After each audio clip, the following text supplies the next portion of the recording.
Hello, everybody, and welcome to Becoming Invincible podcast. I am your host, Talia, and I am so excited to have you here. This podcast is to reframe your mindset, challenge those limiting beliefs that you may have when you're navigating all the situations in your life. And I'm here to give you tools to help you navigate them in such a healthy way and to harness your personal power that we tend to lose along the way. So settle up, get ready, grab a coffee, and get ready for some juice in each episode as I throw you what life has thrown me and we can navigate this shit together.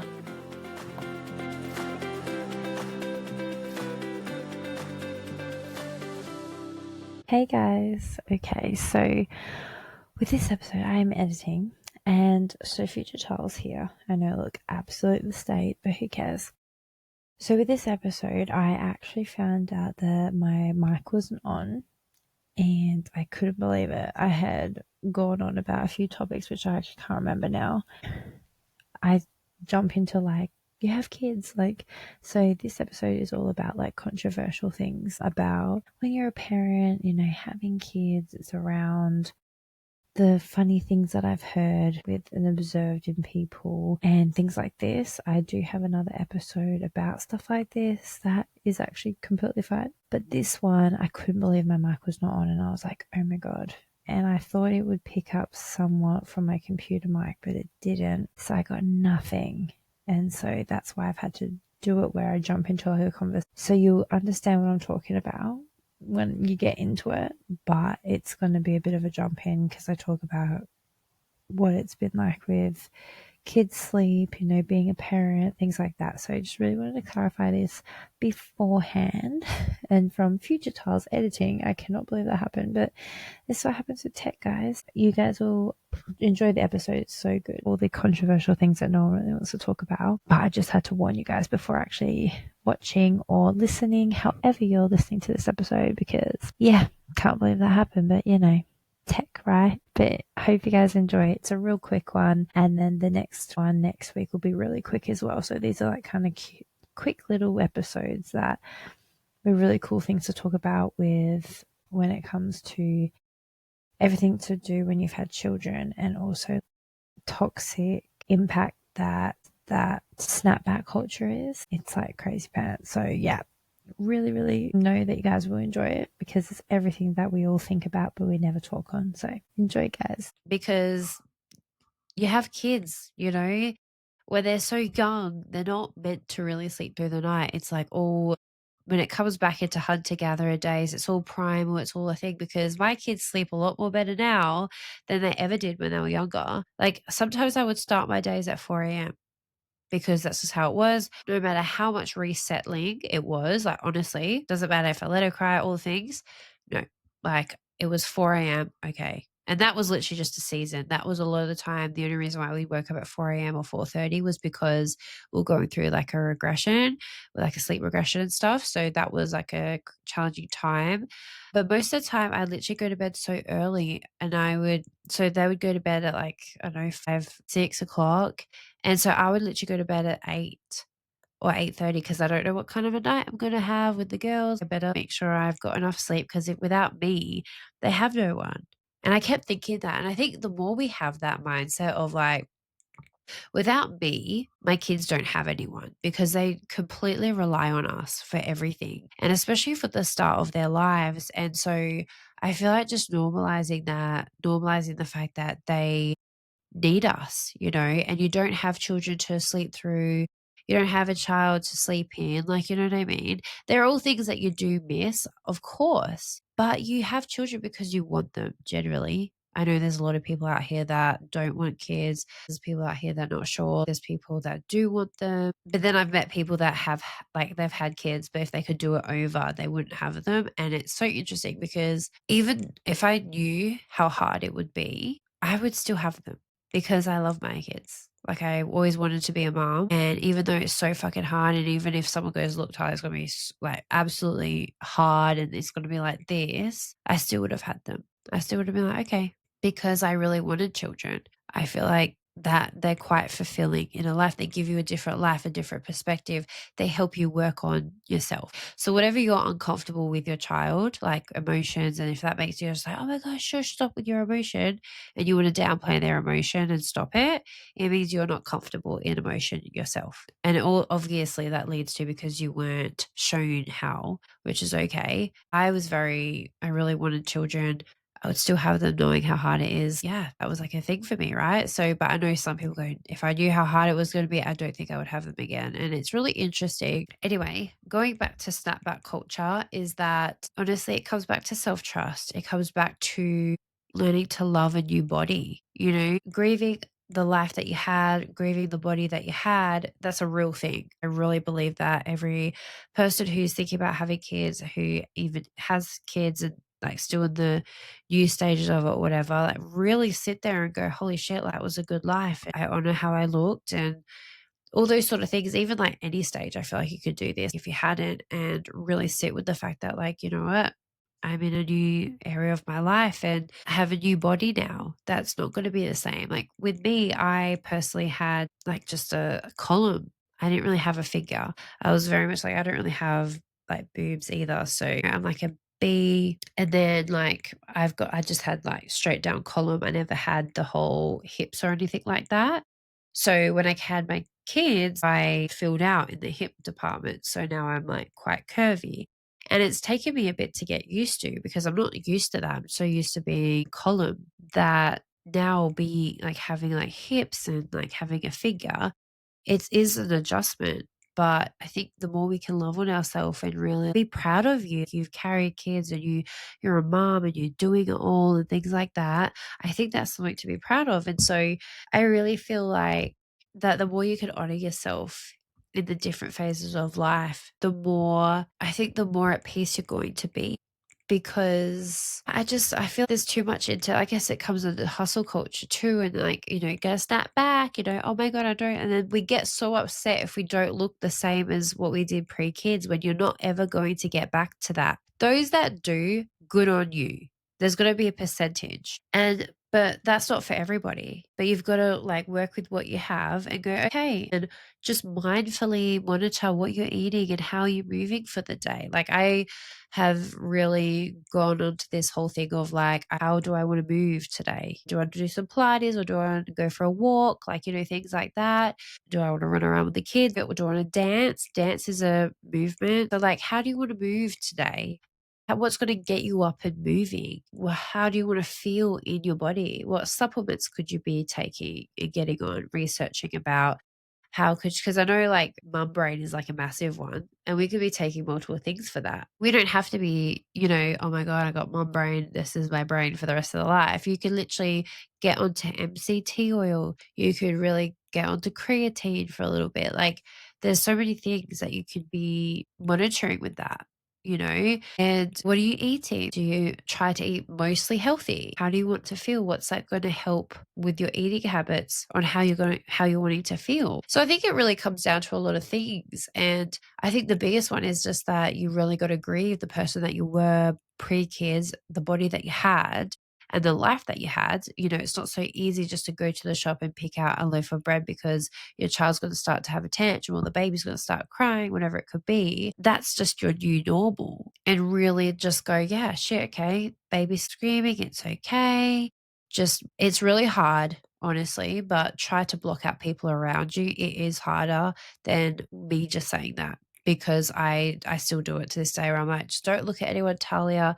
Get in, get out, because everyone's going to judge you no matter what. Like, I can't believe she's screaming, or like, she must have big emotions. I'm like, do you think she has big emotion? Like, so everyone just wants to say their piece no matter what. And it's not relevant. It's not helpful. People just won't, that's the world we live in. And I think we just got to get okay with that. And I know it's harder to do that than not because it's inevitable that people are going to comment on your parenting, however you parent, right? And so just try to, have because I've met some really nice people that go, I remember this day. Don't worry, it does get better. It's a different hard, but it gets better. And I'm like, thank you so much. Like there's people out there that really like, I remember that time. And that's so lovely. I actually found that so much more. I wanted to hear from those people more because I couldn't give a fuck about people going, she's crying. Do you think? Like, do you think I don't know that? Like, she's freaking screaming in the shop right now. Like, you know what I mean? Or so silly. And that whole like, "Oh, sleep before the baby," that's a bullshit thing to ever say to someone. My gosh. I feel like with the snapback culture, it's literally just like, how do you want to look? How do you want to feel? I wouldn't even say how you want to look, because we all have some percentage of body dysmorphia, because we've all grown up in a certain time. Like, those of us that are like around my age, we're millennials. So like growing up where, like Paris Hilton and Nicole Richie, the skinny was like the thing, no boobs. And then now we've gone into like Kardashian, where it's like, you got to have the tits, you got to have the skinny waist, and you've got to have a nice bum. And then you've got to have like toned legs. And it's just like, it's not, that doesn't define beauty. It's how you want to feel. I wouldn't even go into how you want to look, just how you want to feel. And then if you're at a different stage, I've been like really working on, okay, this is what's going on with my skin right now. How do I want it to look? And researching products and doing the things. What do I want to implement more in my skincare routine? Because I really find that I've kept a skincare routine because I had one since I was 17, that I feel like it's really helped me carry throughout my life. But I know it's really hard when no one has a skincare routine and they're just starting out. It can be really hard. Just doing things that whatever resonates to yourself, and go, how do I want to feel about myself? And just start doing that, because the little shifts matter, and that's what makes them the big shifts. And I really feel like everyone misses that. Really just come back to loving yourself, that you have a beautiful body. Those of you that like maybe have stretch marks, it's inevitable. We all have them. And really do what you can about movement and making you feel good, because you want to feel good for you. But if you can't feel good for you right now, you want to feel good for your kids. You want to move with them. You want to run around with them. You want to have enough energy. You want to play with them. And I think that really, it carries me a lot in certain seasons of life, when I'm like, oh my gosh, like I want to run around my kids. So I want to be well enough to do this. I want to be fit enough to do this. You know what I mean? So it's more of a lifestyle is how I look at it, not actually, I want to look this skinny, because that will never be sustainable. It's your way of life is what's going to be sustainable. And that's, the more we look at it like this is, I want it to be a way of life. I want to, run around with my kids. I want to make memories. I want to do this, be active. That's a lifestyle. It's not like a certain size. So I think we need to stop with the BMI, because that's not even accurate anymore, and really just start focus on like, how do you want to feel in your days first. And then when you get to a certain point, okay, then you can start to look, okay, like other things. But I really, really feel like that's like the best to stay clear of the snapback culture, right? So then going back into breastfeeding versus formula feed, I thought it was really interesting that, yeah, like people out there are so, it's like kind of a little bit shameful, or like not shameful, like quite prude in a way. It's not the word I'm looking for, but like sort of like prudish, like, oh my gosh, I would never want to breastfeed. I formula feed all the way. Like, it's okay if you, like I said at the beginning, if you want a formula feed, fucking go for it. Like, there's nothing wrong with that. I am so fed is best. And breastfeeding is not for everyone, and it's a lot of fucking work. Honestly, a lot of people give up right before that it's going to get good, and it's not for everyone. I really feel like everyone needs to get out of that breast is best, because unless if you really are committed to it, you're not going to last it. It's not, yeah, it's not easy road. But I found it was easier just to whip a boob out than it was to actually mix up a full bottle. And so I can't imagine in the middle of the night you're full and waking up. Like, you'd be more tired than just whip your boob out and just like rest, like, especially in the cluster feeding days. Like, I can't even imagine that. And so it was more just the fact of like, my friend and I were talking where there's people out there that want to shame breastfeeding. And I'm like, okay, fed is best. We're all advised to an opinion, but I've never heard that where it's like, oh gosh, I would never do that. Like, it's disgusting or something. And I'm like, oh, that's very prudish. Like, that's obviously something that they need to get more comfortable with themselves, because when we shun things like that, like, oh gosh, you don't say that, or don't say booby or something, right? When people can get really reserved that way, it's because of there's something that sort of happened in their life, and like they're not very connected with themselves as well. And I'm not trying to point fingers, it's more just like that's what I've learned in myself. Like, I've had quite a rough childhood, and I've worked on myself of loving my body. And like, even to look at your body, just sit there and just rip all your clothes off and just stare at you in the mirror, even if men are listening to this episode for whatever reason, men can do the same. They will not be able to stand there and just look at their body like that. Like there's a lot of shame around bodies. There's a lot of shame around this stuff. And it's only really sort of counteracting now with the kids where they're actually teaching in schools about no and obviously their body parts and stuff. So it's really interesting where it comes into the fact of we shouldn't need to shame ourselves, right? Like looking at yourself in the mirror is very confronting. A lot of people don't. When I say this stuff, people think, oh, like that's so easy. But a lot of people can't do it. They can't literally face head on in a mirror and look at their body because they're shameful. They have shame for some one reason. And I'm not shaming anyone who has that because that was me. I had a lot of shame. And sometimes from time to time it comes up where I'm like, oh gosh, like I don't know. My biggest one is my boobs. And the only time it would ever come up is with my partner. Yeah, I'm a bit like, he must want someone who has bigger boobs, right? Like that's what men really want. But in the grand scheme of things, I've actually never had a complaint about anyone that goes, oh my God, your boobs are too small. Never had that in my life. Because the men that do care about a woman and her boobs wouldn't go for me because they would obviously see, so I just think pretty much in this episode, because I think it was like, I don't know, it was good to talk on those points, but really getting back to how you want to feel in your day, working your way up to look at yourself in the mirror and do mirror work. And can you sit there and look at yourself in the mirror and be like, I absolutely love me, or like even just honor, sit there and look at the fact like, holy shit, I carried babies in my belly, and not focusing on what it looks now and what you could critique. That will be hard to stop. And that might even be the first step for some people, just to stop the critiquing, but just not on what it looks like, but just be like, holy shit, like I carried life inside me. And I really feel like men should be a lot more supportive to us that carry children and, have children, because when you become a mum, there's so much that changes. I think the more educated men can get around that, they can then support us to feel beautiful and feel good, right? So I think that also is a little bit of a catalyst in that too. So, but it's not on them, but like there is, I feel like, some education.